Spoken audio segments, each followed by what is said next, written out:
So we're at my buddy Dave's house. He lives in Willowbrook. He burned all of this last year. This is a native plant garden we set up 3 years ago. You can see he's got individual beds separated by grass. Also works as a nice fire break when you're burning in the late spring or early fall as well. He burned all this, and this is the most vigorous I've ever seen this yard. It's nuts how much that burning reinvigorated the soil and just is making everything so much more robust. All these shoots, they don't have to get through all that dead accumulated biomass from the past few years, and they can just take off. He's got fields of Asclepias syriaca, this milkweed. Look at how robust that is. That's probably only a couple plants. He's got honeybees he keeps too. He farms them for honey. He makes some damn good honey.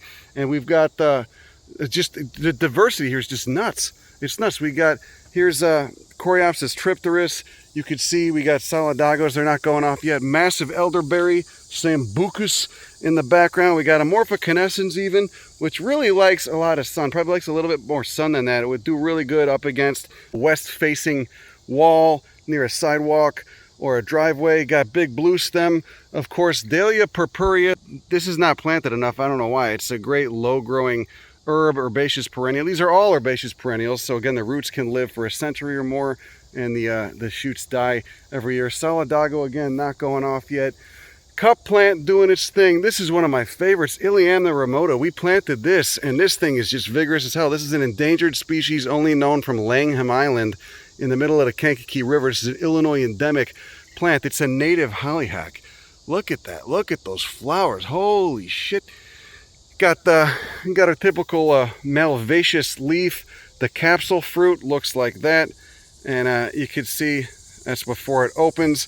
This whole thing is probably producing thousands of seeds, which you can then take and give to your friends. Just do a hot water treatment, heat water up to about 170 Fahrenheit. Pour it in over the seeds in a little pint glass, let them soak for a day, and then sow them. Really big among the pollinators and the native bees. You can see there was just a little native bee hanging on there. He must have dipped out. But okay, so you got honeybees. You've also got the natives too, because you've got this diversity of plants. We got this mullein. We got to rip out, but overall, not many invasives at all. It's wild. We got this calycanthus too. Nobody plants calycanthus. This is not planted enough. Spice bush, they call it. It's one of the more basal angiosperms.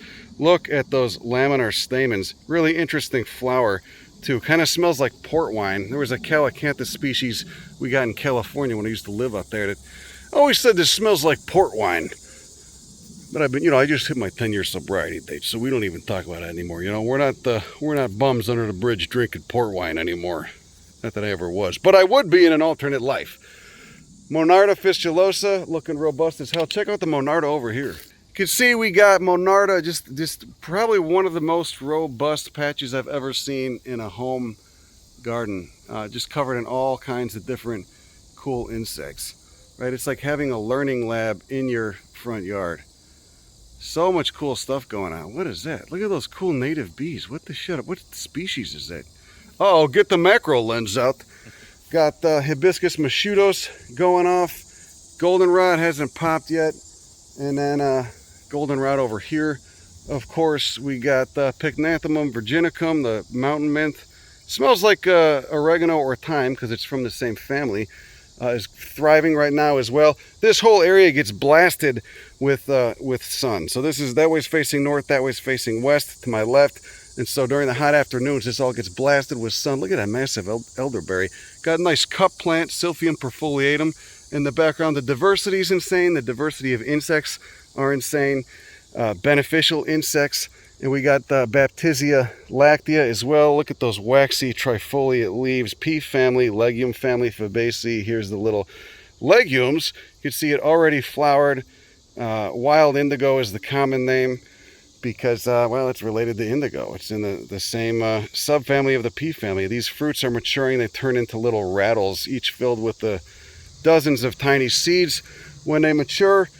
And then, of course, you can collect those and spread them and give them to your friends and grow more. Really important plant. All of these plants have specific, not only pollinators, like, oligolectic bees that can only eat the pollen of a certain genus or family, but they've all got specific insects that can only eat the leaves of that plant. And because they evolved here, the insects will eat a little bit, but they're not going to completely demolish the plant. right? That's how coevolution works. You completely, just like a virus, you completely destroy your host, you're not going to survive. So these insects will take it apart a little bit, feed on it, and you're feeding them by planting this stuff. And then those insects will in turn feed other cool animals like birds and rodents, etc. Here's hibiscus laevis, one of two species of hibiscus, of native Illinois hibiscus. You can see it's just about to go off. Those are grapefruit-sized flowers when it blooms. Fucking massive plant. Yeah, everything looks good. Look at that cup plant. That's a 9-foot tall cup plant. Well, maybe it's 8 feet tall, but still. So the burning really, really just made this all just pop off. And also, you don't have to worry about ticks. I mean, you wouldn't have to worry about ticks. This is a residential neighborhood anyway, and doesn't get deer hanging out. Deer will be the vector that brings them in primarily. But when you burn, you especially don't have to worry about ticks, because ticks live in that duff in the leaf litter in the winter. You burn it off, they have nothing to hide in. And you also burn the ticks whenever you burn all that duff off. So he just lit this up. He said this bed took him about 8 minutes.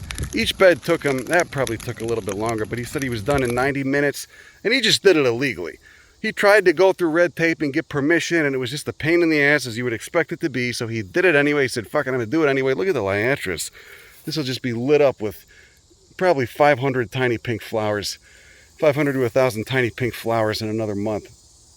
Rudbeckia is looking nice, Joe Pyeweed, more Eutrochium.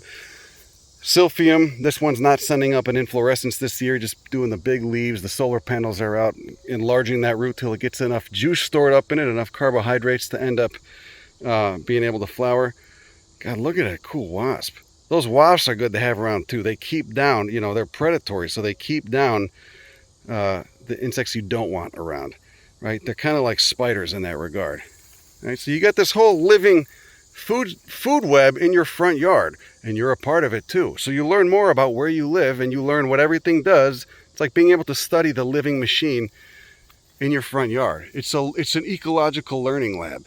Doesn't have to mow it, doesn't do anything. He mows this, yeah, I guess probably once every few weeks, you know, the little paths. But you could also use mulch, whatever. It's nice. Look at Joe Pyeweed's going off. But you could see what the burning did. The burning made everything, you know, it cleans the landscape, and it made everything just take off. There's some happy bees. I got another massive milkweed patch over here. Look at this. This is really nice to see. You plant one milkweed, in a couple of years you'll have many. Impatiens capensis, wilting in the sun. It'll perk back up once the sun goes down. So not only that, but he doesn't have to worry about flooding either. He's got all this life outside, and he doesn't have to worry about flooding because these are breaking up the soil, making it more porous. All these plants are, and then rainwater can infiltrate. So even if you don't like plants, there's a pragmatic reason to do this. And if you just by what plants do, they cool the landscape, they reduce flooding. If you're going to plant plants, why not plant the plants that evolved here, the tools that came with the land, right? Doing something different just because you might think it looks attractive, like most horticulture is, would be like needlessly replacing the transmission on a Toyota Celica with the transmission of a Buick LeSabre, right? Just because you think it looks nice. The car's going to run like shit, but I guess it's theoretically doable for a while until everything breaks down. Indian hemp, as it's called, because it was used for fiber, Opossum cannabinum. It's a relative of milkweed, tiny white flowers.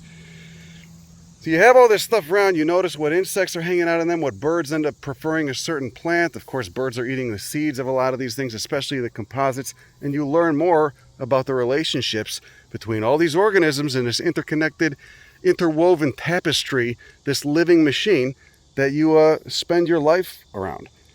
He's got Euphorbia correlata too. I didn't even realize we planted that.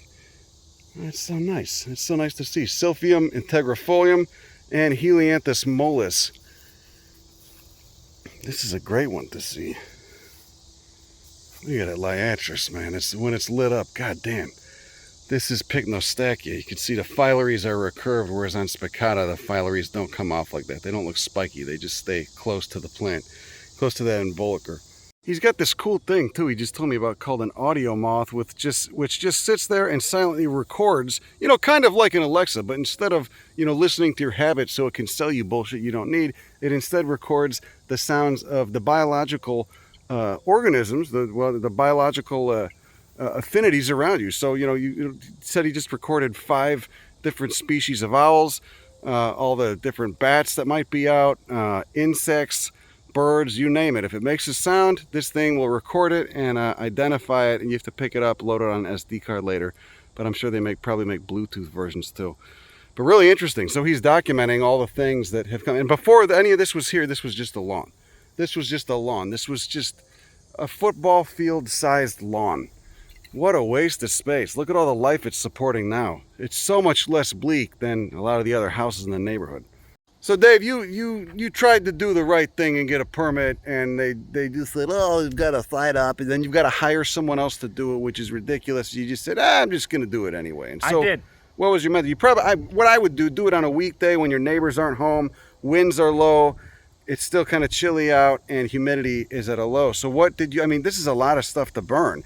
You burned each of these beds individually. Was there a lot of smoke? What was it like? Well, I wanted to try and give it a try on a smaller bed first, so I started on one of the little ones. And at first, I was extra cautious with hosing around the edge, and making sure that it wouldn't get out. As you see, we got grass, so or turf grass, so it's not likely to break out like it would in a wild fire prairie. breaks, yeah. Exactly. And you also try and it's good to do this when it doesn't look like it wants to burn that much, so that it's not going to naturally want to spread when it's like a tinder box. It's kind of moist already, and you used the drip torch, huh? Yeah, with about it was about 40% diesel, 50% gasoline. So it didn't get out of control at all. You didn't even have to worry about getting it on anything it shouldn't. It just kind of parked down there and you burned have Margaret slowly. hanging out with the hose just in case. Yeah. Yeah. That's why I figured if a cop did roll up, at least I could point to her and say I'm not just totally freeballing. Yeah, and you could play dumb and be like, oh, I didn't know we weren't supposed to do this. And Exactly. But, and rightfully so, they've got to say, no, you can't do this. But, anyone who's not a moron can figure out how to do this without burning things down. This isn't California in September with, the high winds. This is Illinois in like March or April when it's chilly, gray, overcast, and pretty moist already anyway, right? What was the moisture like? Was it hard to get any of this started, or? No, not too much. It was pretty eager, but I also had a lot of dry stems. I didn't cut down any of the stems over the winter, and it was right before you start lopping that stuff in late spring. So there was definitely enough stuff off of the ground that we get it started. Plus, you can see I got some leaf duff here, and that helped with at least burning on the surface. If I can do this in the future, I probably did a little bit more oak leaves over the past couple of years than might be wise, because you're not getting quite as much air and light to the soil. So I think that my burn probably didn't go all the way down and torch everything that could benefit from it. So I'm kind of letting this break down for another year, and we'll come back in a year or two more. So, but I mean, you noticed a change in the way things resprouted in spring this year, huh? They came back more robust, or what? Oh yeah, some of the stuff that normally puts up kind of weak rosettes the first things that came up were extra strong, and I don't think the stuff that really wakes up in June, it just took it all in stride.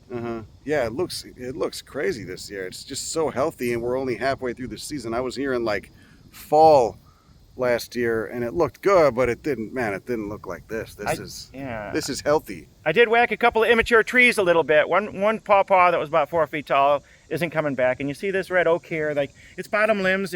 If I give some advice, I'd probably say to rake back a little bit from your duff. Pull it back from the trunk a little bit if you don't want to scorch trees that may not be fully ready yet. So the only tools you needed for this were a drip torch, a garden hose that was on, and a rake. Yeah.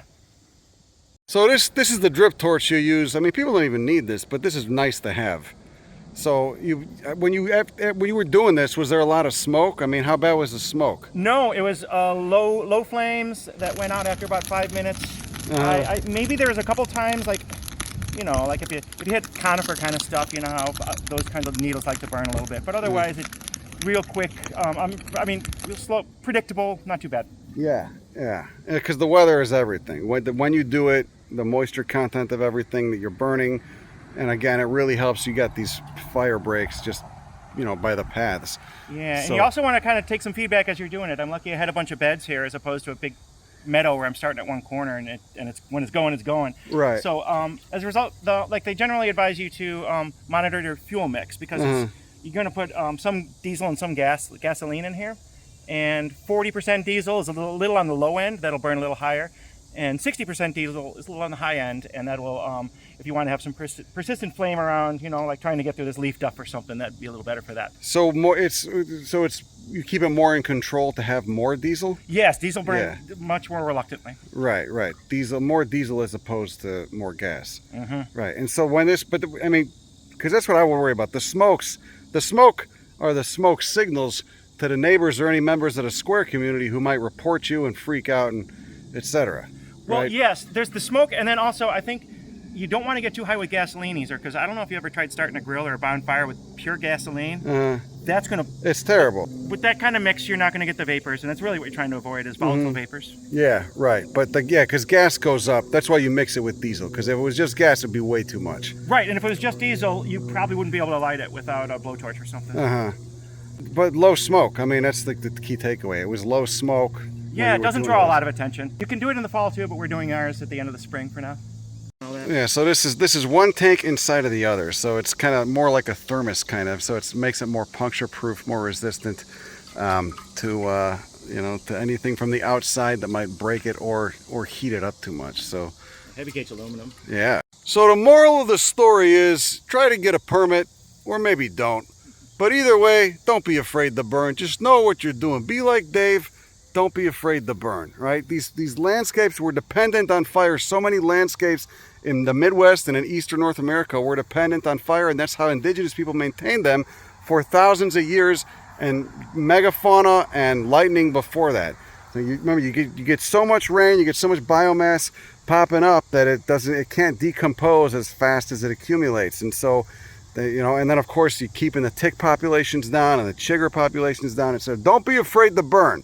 Right? Look at this. This is a perfect setup. He's got his own fire breaks, his own beds, etc. Anyway, he did a great job. Thanks for doing that, Dave. I appreciate it. This all would have been lawn before. It would have been a dead landscape, a shit garden and a dead landscape. Anyway, that's all I got. Don't be afraid to burn. Go fuck yourself. Bye.